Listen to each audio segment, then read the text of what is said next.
Good morning, everyone.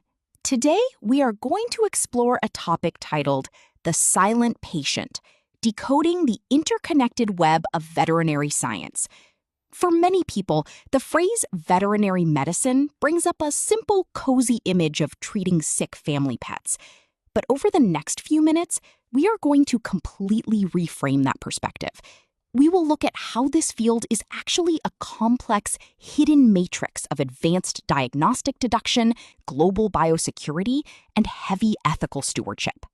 Let's start by looking at how human medicine works. When a human walks into a clinic, the entire process relies on direct communication and explicit consent. The patient tells the doctor exactly what hurts, when the pain started, and fills out symptom checklists and consent forms. But veterinary science is fundamentally different. It is an intricate discipline built entirely on deduction, profound empathy, and active advocacy for patients who cannot vocalize their pain or their history. Because animals cannot talk, veterinarians have to solve medical mysteries by intersecting three distinct rings: detailed observation, rigorous biological testing, and a thorough environmental assessment. To understand how this works in practice, we examine the three pillars of the silent patient.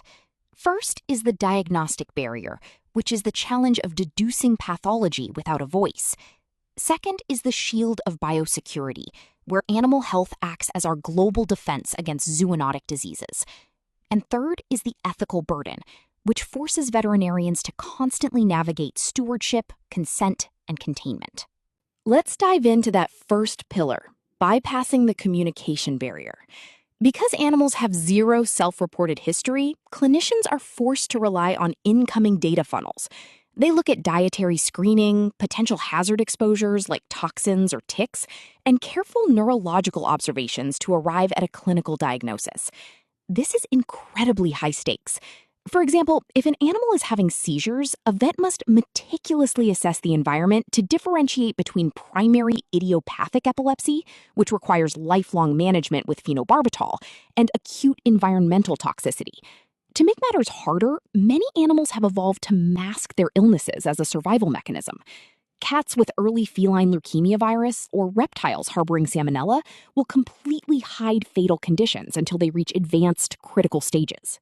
The way a veterinarian scales this diagnostic barrier depends entirely on the type of patient, and the matrix changes dramatically across three categories.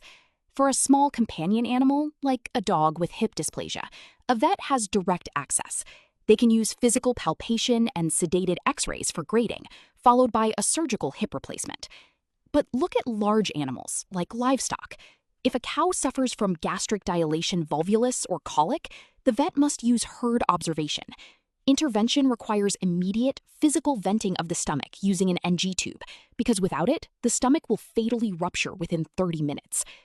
Finally, consider a zoo or exotic wild subject. If a wild animal has chronic stress or a virus, there is no direct contact.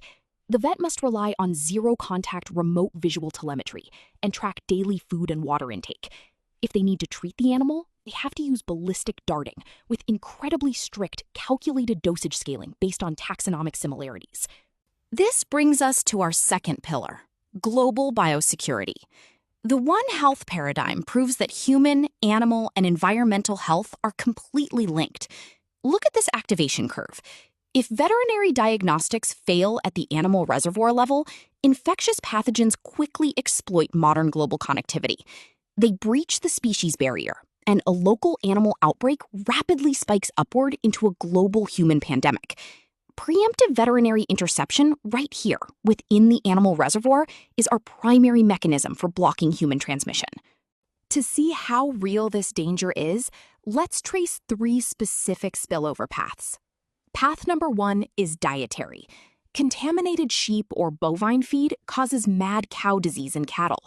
When humans consume that beef, it leads to a fatal, incurable brain disease called variant Creutzfeldt-Jacobs disease. Path number 2 is viral mutation. Wild bird reservoirs pass viruses into live poultry markets in Asia. The virus mutates into highly infectious avian influenza strains like H5N1 and H7N9, which directly infect human populations. Path number 3 is the asymptomatic reservoir. An astounding 92% of snakes and 85% of turtles are naturally colonized with asymptomatic salmonella. Because they look completely healthy, human owners are caught off guard, leading to severe gastrointestinal pathology, especially in immunocompromised individuals. Because animal diseases can disrupt our entire society, veterinary biosecurity is a frontline national defense mechanism. Scientists actively model agricultural vulnerabilities to protect the 52.2 billion pounds of meat consumed annually in the United States from intentional biological strikes. This is why Plum Island exists. It is a highly isolated facility and the only legal site in the U.S. for live foot and mouth disease research, because an accidental mainland outbreak of this virus would cause catastrophic economic ruin. There is severe historical precedent for this. During World War I, German forces weaponized the glanders bacteria directly against horses, creating a devastating biological weapon that easily transmitted to humans. Because animal diseases can disrupt our entire society, veterinary biosecurity is a frontline national defense mechanism. Scientists actively model agricultural vulnerabilities to protect the 52.2 billion pounds of meat consumed annually in the United States from intentional biological strikes. This is why Plum Island exists.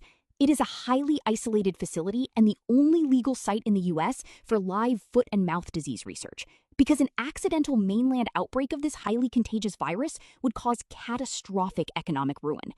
There is severe historical precedent for this. During World War I, German forces weaponized the glanders bacterium directly against horses, creating a devastating biological weapon that easily transmitted to humans. We see this moral scale play out perfectly in the zoological dilemma of stress versus safety.